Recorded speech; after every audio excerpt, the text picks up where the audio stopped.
Imagine my burger again. The top is the introduction. We did that last week. The bottom is the conclusion. We're going to do that next week. What goes in between the introduction and the conclusion is the body, right? Everything you put inside the burger. Now the body can have 2 paragraphs or 3 paragraphs, depending how much time you've got. If you don't have much time, just do 2 arguments, 2 body paragraphs. If you think you have time or you're a fast writer, do 3. So all it is explaining or arguing your point. Hands up if you like to argue at home. Yeah, with your parents. Yeah. Hands up if you think you're good at arguing at home. Yeah, well, if you're good at arguing at home, then you should be good at persuasive writing. Imagine your parents are the piece of paper and you're arguing against them, okay? That's the job. Let's have a look. Last week, we did a paragraph, an introduction about changing the date of Australia Day. This was the last sentence of the introduction, the bottom of the top bun. It said, many Australians support keeping the current date of Australia Day, though most remain in favour of a change because, here come my reasons, 3 reasons. The 26th of January disrespects Aboriginal history, misrepresents our modern community, and hinders the path towards true reconciliation. 3 reasons. Now I do 3 paragraphs, 1 for each of the reasons. Make sense? Yep. Hands up if you're understanding me. 3 paragraphs to explain 3 reasons before I put the conclusion underneath. Now, I've highlighted in red the first reason, so now I'm going to demonstrate how do you argue a reason. Let's have a look. There are 4 sentences, 4 elements in the argument. A topic sentence, an explanation, evidence, and then what I call a clincher. This is like the teal structure or tearsel structure or peel structure. Hands up if you've ever heard of that. High schoolers definitely should be putting their hands up. You should be tealing all over the place. All right, so the topic sentence must mention something about the first reason. Look at the first reason, disrespecting Aboriginal history. So I'd better see some words in my topic sentence about that. Let's have a read.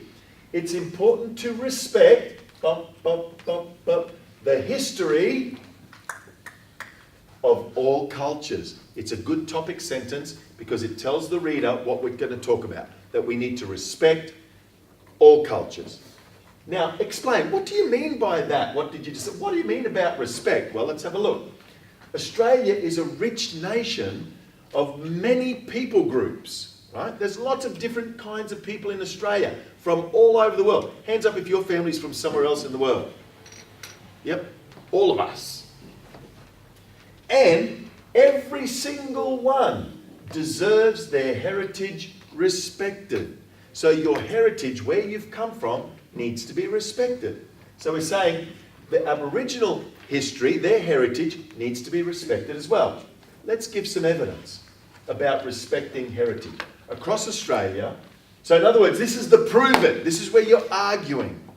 Across Australia, various cultures celebrate significant dates in their own country's history. For example, the Greeks celebrate their national day on March 16th and Koreans on September 8th. I made that up, right? Why? Because when I'm in a test, I don't have access to a computer to find out all these facts. What the marker is looking for, the teacher is looking for the elements of persuasion, the things that make something sound strong in their argument. And when you can put facts, right, in your argumentative work, it sounds so professional. When I say make up your statistics and make up your facts, make it believable. There's no one in the room, unless you're Korean and you know it's not September 8th, or Greek and you know it's not March 16th, No one would know, but that's not the point. The point is the teacher will go, tick, wow, they've added some facts. I like that.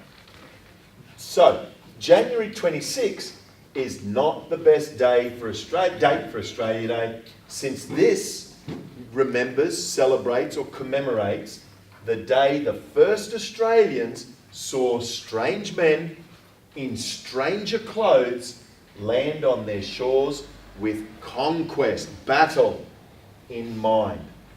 So in other words, if other cultures in Australia get to celebrate their national days, why should Australia's be the day when Aboriginal people were invaded? Okay? And then here's the clincher. This is where you go back to your original argument. So therefore, I believe, clearly, we can't accept such violence. Therefore, the date must be changed. Okay? Now, this example is on our resource website. You don't need to copy it down.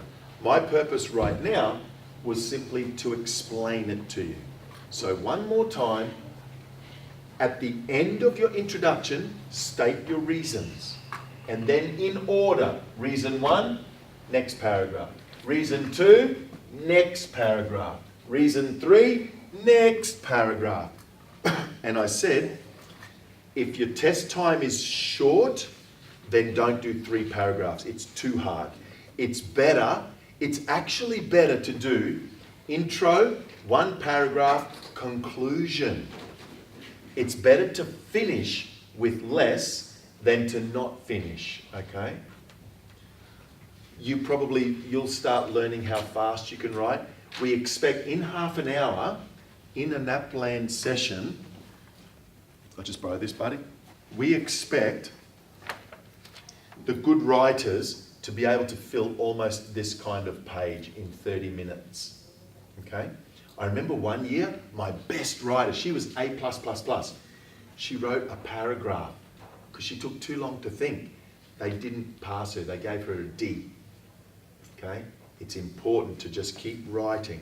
You get about 5 minutes thinking time, and then you've got to write as much as you can, okay, that's relevant, and stick to structure. Topic sentence, what are you going to argue? Explain what you mean by that. Now give evidence. If you do that, if you can stick to structure, you'll score well. The biggest problem I find in high school writing, middle school up to senior primary writing, is structure. When you get the structure right, it comes together, it reads better, it works, and the teacher goes, wow, this kid has good control, I'm enjoying reading their piece. When there's no structure, when there's reasons and explanations all over the place, when you start explaining up in the introduction, it doesn't work, okay? The introduction does exactly that. Introduce your topic. What are your 3 reasons or 2 reasons or 1 reason for believing this? Now explain each one separately by doing these 4 things. Does that make sense? So on our website is this, and there will be a time where we're going to practice it. I just want to introduce it to you today. Make sense? Mr. C, can I ask you a question before we go on? Yep. I've had a couple of people say that there are some kids in the room who are a bit confused, and they're going that what we do with Scribble Ink is strictly only for Scribble Ink stuff. But in this case here, in particular, I'm just going to ask you, you know how these guys are practicing their scribble starts? Can we apply some of those scribble starts to that? There's a start across Australia, so that's a where start, definitely. So but yes, in a NAPLAN though, in a timed test, it's hard to think of all that stuff, but certainly in assignments, when you've got 3 or 4 weeks, all our scribble stuff goes in this, and we will show you that. That's the whole point. All of the things we learn, all the things we're practicing, when you can do them automatically, they will appear in your writing, okay?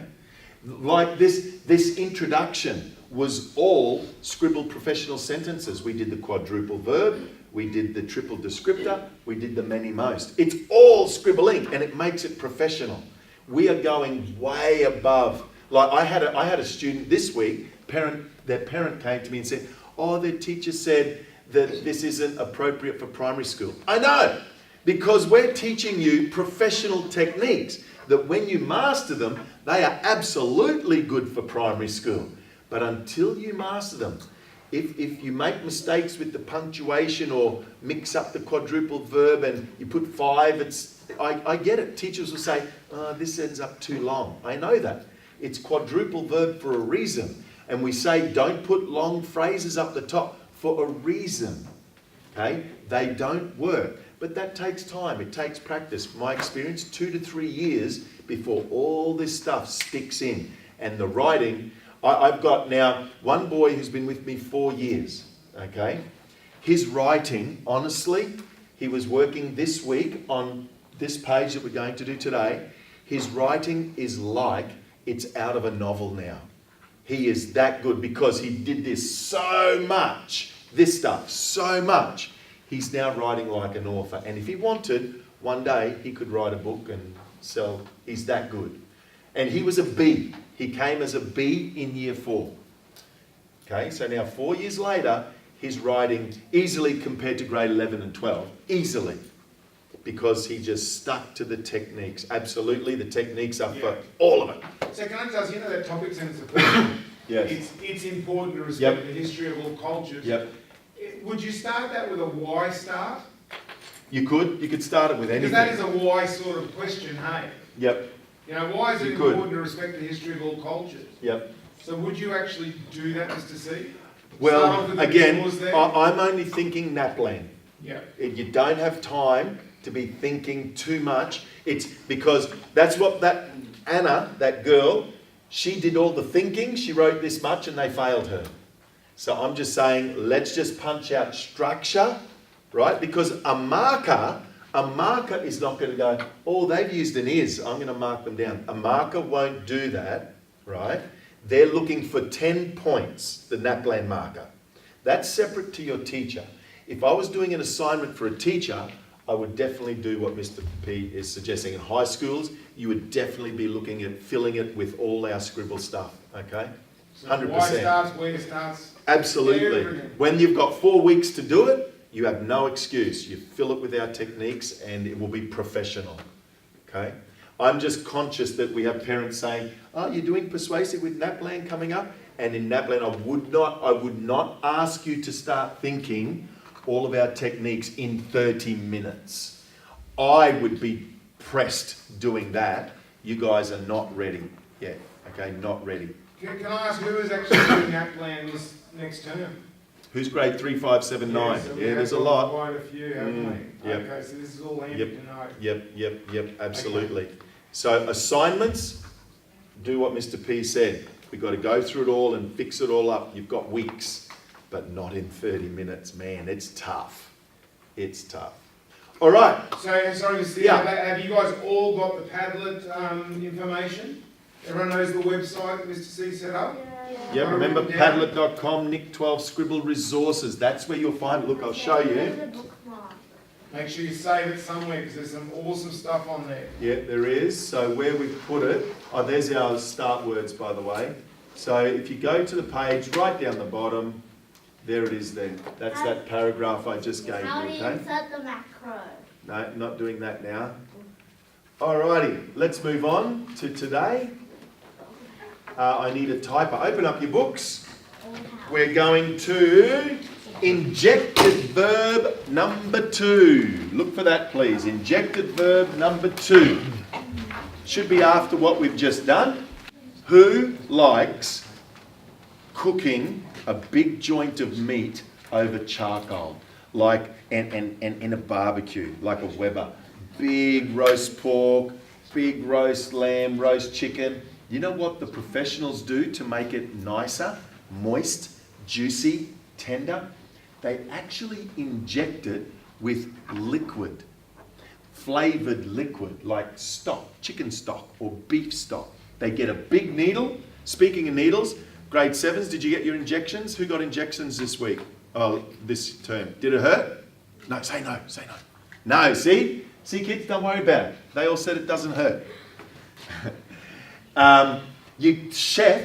Chefs get a big needle, big needle, and they suck up the juice and they stab it in the chicken and they push and it fills the meat with liquid, with juice. So when it cooks, all that liquid stays in there and makes it finger licking good. That should be a Scribble Ink motto.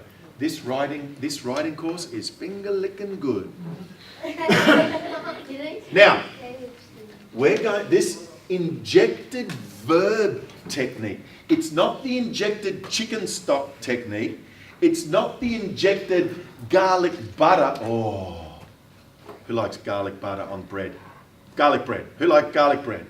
Come on, everyone loves garlic bread. Ain't nobody on the planet don't like garlic bread. Does anyone not like garlic bread? Okay. So it's, don't like garlic bread. Poor thing. Now, we're not injecting garlic butter into our sentence. We're injecting a verb. And I say this because all week I've watched kids injecting other things there. It's the injected verb technique. So we want a verb to go there. Typically an ing word or an ed verb, okay?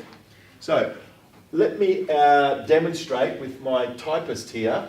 The old house, I need an ing because the example is the old house fell down. So the old house standing on rotten legs. You know the old houses have those big posts? I'm calling them legs. A bit of personification in there makes it a little bit more zingy. So what I put in my injection, a little bit of chili. So the old house standing on rotten legs fell down. But hang on, I'm a scribbler. I might do a double injected verb. I might put some chili in there and I might put some smoky barbecue sauce in there as well. So let's put a comma. I'm going to add another one. So the old house standing on rotten legs and what's this? Leaning. What is it? Leaning. Louder so they can hear up the back. Leaning. Leaning. Leaning precariously. I wonder if Dimity can spell that. Precarious. Oh, she did.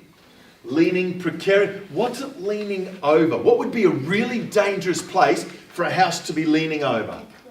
A cliff. I like it. You got all the ideas. Did you have NutriBrains for breakfast? Yes, he did. He's had NutriBrains. All right. Leaning precariously over the towering cliff. Let's put towering. All right. I've injected standing and I've injected another verb, leaning. The old house standing on rotten legs, leaning precariously over the towering cliff, fell down. That's awesome. We want to see lots of thinking, lots of effort in your writing. We are changing the brain. Laziness, you know what laziness is? Laziness is the electrical signals in the brain following the normal path. That's not going to improve your writing. It's forcing the brain off the path with thinking, deep thinking, that will start making new pathways and make real change. We reckon you guys are awesome. Once you've copied that down, leaders are going to help you with a few more. Let's go. Good job.